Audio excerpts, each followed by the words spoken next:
नमस्कार. स्वागत आहे आपले संध्याच किचनमध्ये. अळूवडी ही लहानांपासून मोठ्यांपर्यंत सर्वांनाच आवडते. याआधी तव्यावर परतून अळूवडी कशी करायची याचा व्हिडिओ पोस्ट केलेला आहे.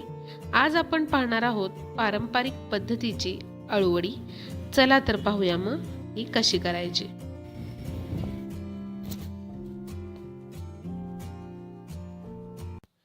तेलामध्ये 4 ते 5 हिरव्या मिरच्या भाजून घ्यायच्या आहेत.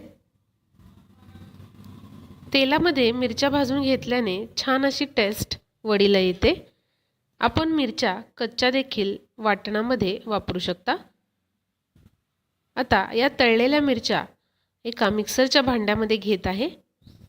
त्याचबरोबर 4 ते 5 लसणाच्या पाकळ्या घ्यायच्या आहेत आणि कोथिंबीर घ्यायची आहे. आता पाणी न टाकता हे वाटण करून घ्यायचे आहे. मिरचीचा ठेचा तयार आहे.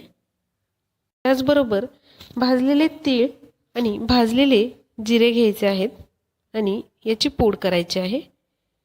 भाजलेल्या जिऱ्यांची आणि तिळाची पूड अळूवडीमध्ये छान चव देते. त्यामुळे नक्की ही पूड टाकून बघावी. अळूवडी करण्याकरता आपल्याला बेसन पिठाचं मिश्रण तयार करून घ्यायचं आहे. त्यासाठी एका बाउलमध्ये 3 कप बेसन पीठ मी घेतले आहे. आपण बेसन पिठाचे प्रमाण कमी अधिक करू शकता.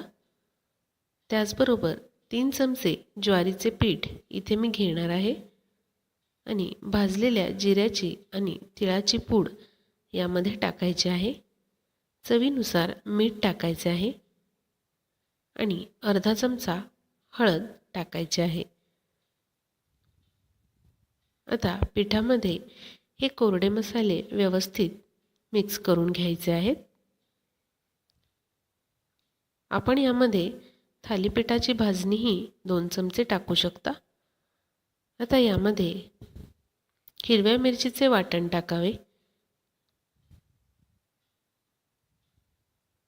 आणि थोडे थोडे पाणी टाकत छान असे सैलसर पीठ करून घ्यावे. पिठामधल्या गुठळ्या काढून घ्यायच्या आहेत. आता यामध्ये 2 चमचे तांदळाचे पीठ टाकले आहे. यामुळे वड्या छान कुरकुरीत होतात.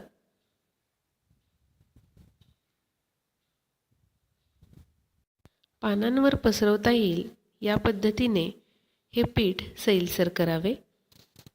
अगदीच हे पीठ पातळ झाल्यामुळे पानातून बाहेर येऊ शकते. आता यामध्ये अर्धा चमचा तीळ टाकत आहे आणि एका लिंबाचा रस इथे आपण टाकणार आहोत. यामुळे घशामध्ये अळूच्या पानांमुळे जी खवखव होते ती होणार नाही आणि चवीलाही या वड्या खूप छान लागतात.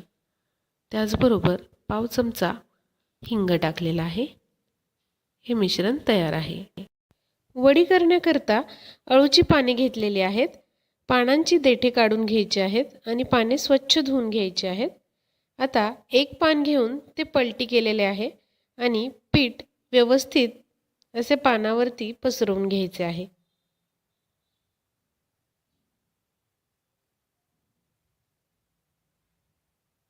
आता याच पद्धतीने त्याच पानावर दुसरे पान घ्यायचे आहे आणि पलटी करून त्या पानालाही व्यवस्थित असे पीठ लावून घ्यायचे आहे. एक रोल करण्याकरता 3 ते 4 पाने मी इथे वापरलेली आहे.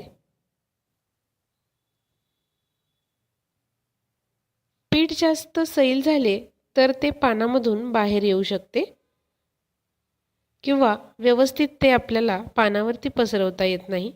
त्यामुळे खूप जास्त पीठ पातळ करू नका.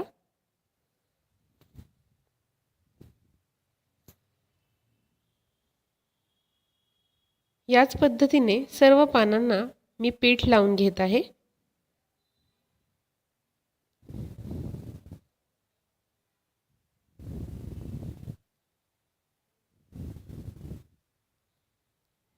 आता याचा आपण रोल करून घेणार आहोत.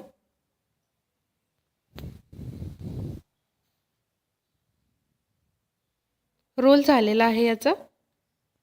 हे रोल एका चाळणीमध्ये ठेवलेले आहेत. चाळणीला थोडेसे तेल लावून घ्यावे, यामुळे रोल चाळणीला चिकटत नाहीत.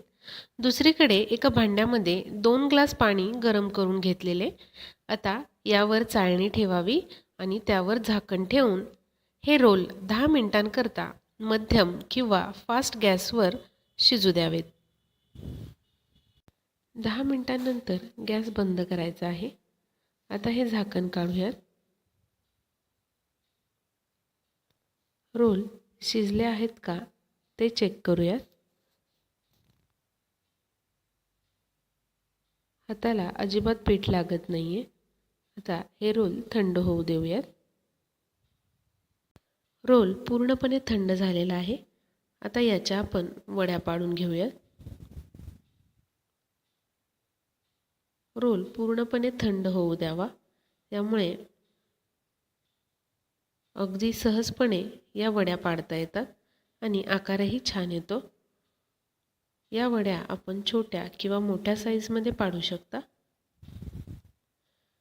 आता या वड्या आपण तळून घेऊयात. तळण्यासाठी एका कढईमध्ये थोडेसे तेल गरम करून घेतलेले आहे. आता यामध्ये या वड्या सोडूयात.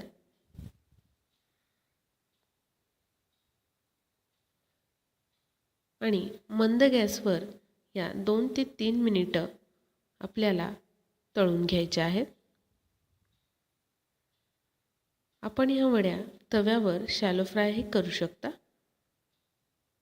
अशा पद्धतीने दोन्ही बाजूने या वड्या तळून झालेल्या आहेत. कुरकुरीत आणि खमंग अशा आळूच्या वड्या बनवून तयार आहेत.